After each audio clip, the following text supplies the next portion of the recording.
Hello students, welcome to this channel. आज की हमारी वीडियो में हम एंटरप्रेन्योर्स के बारे में देखेंगे एंड एंटरप्रेन्योर्स का डेफिनेशन पढ़ेंगे and difference between entrepreneurship and entrepreneur देखेंगे। उसके बाद क्लासिफिकेशन ऑफ एंटरप्रेन्योर्स बाय डैनहॉफ भी देख लेंगे। सो आज का हमारा वीडियो टीएस के तेलंगाना के कॉमर्स स्टूडेंट जो इंटर सेकेंड ईयर में पढ़ रहे हैं उनके लिए बहुत यूज़फुल होने वाला है। और अगर आप दूसरे किसी स्टेट के भी होंगे तो अगर आपको ये टॉपिक है तो आपको भी ये यूज़फुल होगा वीडियो, तो इसको एंड तक देखना।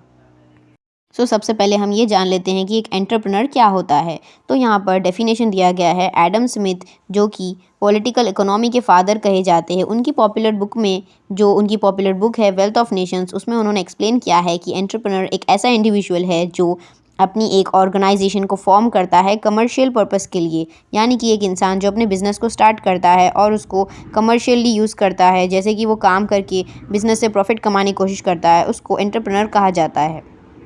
एंटरप्रेन्योरशिप जो है, बिज़नेस है, ये एक बहुत इंपॉर्टेंट रोल प्ले करती है हमारी इकोनॉमी की ग्रोथ में। यानी कि हमारी कंट्री में जो पैसा आ रहा है उसको ग्रो करने में हमारी कंट्री को ये बहुत ज़्यादा हेल्प करती है। और एंटरप्रेन्योरशिप इंडस्ट्रियल डेवलपमेंट को और बहुत सारे अलग अलग प्रॉब्लम्स को सॉल्व करती है, जैसे कि अनएम्प्लॉयमेंट को, कॉन्सेंट्रेशन ऑफ इकोनॉमिक पावर, यानी कि जो एक तरफ से पैसा सिर्फ एक ही लोगों के हाथ में चला जाता है, अमीर लोगों के हाथ में जाता है, उस चीज़ को भी ये सॉल्व करती है। और ये बहुत सारे दूसरे भी प्रॉब्लम्स को सॉल्व करती है, जैसे कि इम्बैलेंस्ड रीजनल डेवलपमेंट, यानी कि जो गांव होते हैं, जो अर्बन एरियाज़ होते हैं वो डेवलप होते हैं, लेकिन जो रीजनल एरियाज़ गांव होते हैं वहाँ पर डेवलपमेंट नहीं होता है। तो जब वहाँ पर बिजनेसेस एस्टैब्लिश होंगे तो वहाँ पर डेवलपमेंट शुरू होगा, लोगों को काम मिलेगा, तो अनएम्प्लॉयमेंट ख़त्म होगा। इस तरह से एंटरप्रेन्योरशिप हमारे देश की भलाई में बहुत ज़्यादा हेल्प करती है।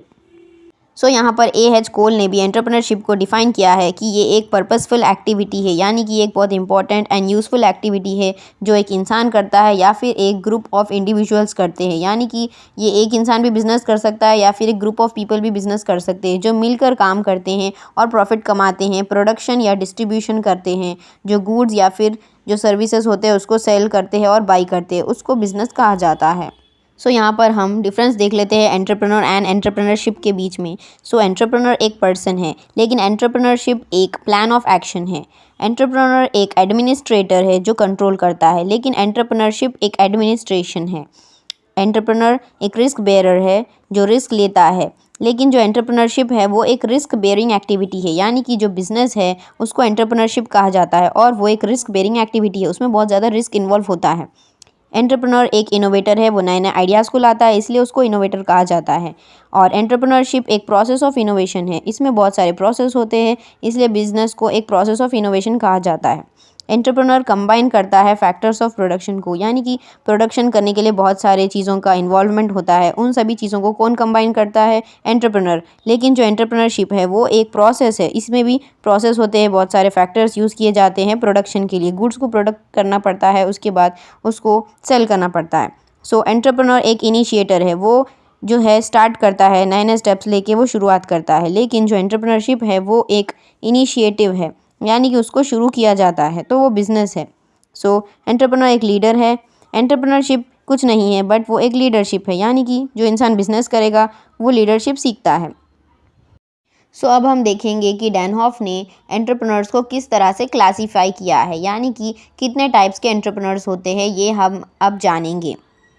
डैनहॉफ ने एंटरप्रेन्योर्स को 4 कैटेगरीज में क्लासीफाई किया है। ये है इनोवेटिव एंटरप्रेन्योर्स, एडॉप्टिव और imitative entrepreneurs, Fabian entrepreneurs and drone entrepreneurs.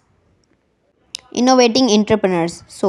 Innovating entrepreneurs वो इंसान होते हैं, वो लोग होते हैं जो नए नए आइडियाज़ को, नए नए प्रोडक्ट्स को इंट्रोड्यूस करते हैं, नए मेथड्स को इंट्रोड्यूस करते हैं प्रोडक्शन के लिए, जिससे नया नया गुड्स को वो प्रोड्यूस कर पाते हैं और वो नए नए मार्केट्स को ओपन करते हैं। यानी कि वो कुछ ना कुछ आइडियाज़ को लाते रहते हैं, वो क्रिएटिव होते हैं और वो इनोवेटिव होते हैं, यानी कि कुछ ना कुछ नया करते रहते हैं, इसीलिए उनको इनोवेटिव एंटरप्रेन्योर्स कहा जाता है। और इस तरह के एंटरप्रेन्योर्स एग्रेसिव होते हैं नेचर में, यानी कि ये लोग बहुत जल्दी जल्दी कुछ ना कुछ करते रहते हैं। और इनोवेटिव एंटरप्रेन्योर्स एक्सपेरिमेंट करते हैं और उसको अट्रैक्टिव पॉसिबिलिटीज़ में बदलते हैं अपनी प्रैक्टिस से, यानी कि वो देखते हैं अगर उसमें कोई पॉसिबिलिटी है तो वो उस चीज़ को पॉसिबल करने में पूरी मेहनत करते हैं। एडेप्टिव और इमिटेटिव एंटरप्रेन्योर्स। इस टाइप के एंटरप्रेन्योर्स को एडेप्टिव भी कहा जाता है एंड इमिटेटिव भी कहा जाता है। एडेप्टिव का मतलब होता है जो दूसरों को देखकर उस चीज़ के हिसाब से अपने आप को अडॉप्ट कर लेते हैं, और इमिटेटिव का मतलब भी दूसरों की कॉपी करना होता है। इस तरह के एंटरप्रेन्योर्स अंडर डेवलप्ड कंट्रीज़ में पाए जाते हैं और इस तरह के एंटरप्रेन्योर्स कोई भी चीज़ नई डेवलप नहीं करते हैं। ये लोग कोई भी नई चीज़ डेवलप करने के बदले में उसके इंस्टेड में ये लोग जो दूसरे लोग सक्सेसफुल इनोवेशंस बनाते हैं उनकी इनोवेशंस को ये लोग कॉपी कर लेते हैं और उसी को अडॉप्ट करके अपनी कंट्री में भी उस तरह की चीज़ों को सेल करते हैं और उन इनोवेशंस को यहाँ पर लाने की कोशिश करते हैं। लेकिन अगर ये अंडर डेवलप्ड कंट्री है और अगर यहाँ पर उनके जो सक्सेसफुल लोगों ने बनाया है उनकी अगर कोई इनोवेशंस यहाँ पर नहीं चलते हैं और अगर वहाँ की चीज़ें यहाँ पर सूट नहीं करती है तो ये लोग उसके हिसाब से उसमें चेंजेस करते हैं। यानी कि जो इमिटेटिव एंटरप्रेन्योर्स होते हैं वो लोग कुछ इनोवेशंस में चेंजेस कर देते हैं। यानी कि अगर कोई चीज़ यहाँ पर वो नहीं चल रही है तो उस आइटम या गुड्स में चेंजेस करके उसको रिक्वायरमेंट्स के हिसाब से सूट करने की कोशिश करते हैं। फेबियन एंटरप्रेन्योर्स, इस तरह के एंटरप्रेन्योर्स ना ही इनोवेटिव एंटरप्रेन्योर्स की कैटेगरी में फॉल करते हैं ना ही एडॉप्टिव एंटरप्रेन्योर्स की कैटेगरी में। यानी कि ये लोग बहुत ज़्यादा कॉशियस होते हैं। कॉशियस मतलब ये लोग बहुत ज़्यादा अलर्ट होते हैं और ये लोग बहुत ज़्यादा संभल कर चलते हैं। ये लोग बहुत ज़्यादा संभल कर सोच कर कदम उठाते हैं और इस तरह के एंटरप्रेन्योर्स रिजिड एंड फंडामेंटल होते हैं। यानी कि ये लोग अपने प्रिंसिपल्स को चेंज नहीं करते। यानी कि अगर ये लोग किसी तरह का गुड बना रहे हैं तो उसी टाइप के मॉडल को ये लोग फॉलो करेंगे और ये लोग नए चीज़ों को लाना नहीं पसंद करते हैं और ये लोग अपने फूड स्टेप्स को फॉलो करते हैं जो इनके सक्सेसर्स लाए हैं। यानी कि अगर इनके एंसेस्टर्स कोई चीज़ बना रहे हैं तो ये लोग भी उसी टाइप की चीज़ को बनाएंगे। इसमें कोई ज़्यादा चेंजेस नहीं करेंगे ये लोग और ये लोग नए नए मेथड्स को लाने से शर्माते हैं। इनको ये बिल्कुल भी नहीं पसंद होता है कि कुछ नया मेथड लाया जाए और फेबियन एंटरप्रेन्योर्स रिस्क लेना बिल्कुल पसंद नहीं करते हैं। ड्रोन एंटरप्रेन्योर्स, अब हमने देखा कि फेबियन एंटरप्रेन्योर्स थोड़े से लेज़ी थे। यानी कि वो नए मेथड्स को अडॉप्ट नहीं कर रहे थे। लेकिन जो ड्रोन एंटरप्रेन्योर्स होते हैं ये लोग फेबियन एंटरप्रेन्योर्स से भी ज़्यादा रिजिड होते हैं। यानी कि ये लोग और ज़्यादा अपने प्रिंसिपल्स को लेकर स्ट्रिक्ट होते हैं। ये नए मेथड्स बिल्कुल भी नहीं लाते हैं। ये लोग नए चेंजेस को रेसिस्ट करते हैं। यानी कि इनको चेंजेस लाना बिल्कुल भी पसंद नहीं होता है। ये लगार्ड्स होते हैं। लगार्ड्स का मतलब ये लोग बहुत ज़्यादा पीछे रह जाते हैं दूसरों से, क्योंकि लोग नए नए टेक्नोलॉजी को लाकर अपने गुड्स को आगे बढ़ाते रहते हैं और वो लोगों का बिज़नेस ग्रो करते हैं। बट ये लोग बहुत पीछे रह जाते हैं क्योंकि ये लोग नई टेक्नोलॉजी को बिल्कुल नहीं पसंद करते। ये लोग नए मेथड्स को बिल्कुल लाना पसंद नहीं करते हैं। ये अपने बिज़नेस को क्लोज़ करना बंद करना पसंद करेंगे लेकिन ये लोग चेंजेस को एक्सेप्ट नहीं करते। ये हमेशा से रेफ्यूज़ करते हैं चेंजेस को और यहाँ पर हमारे एंटरप्रेन्योर्स को क्लासिफिकेशन कर दिया गया है।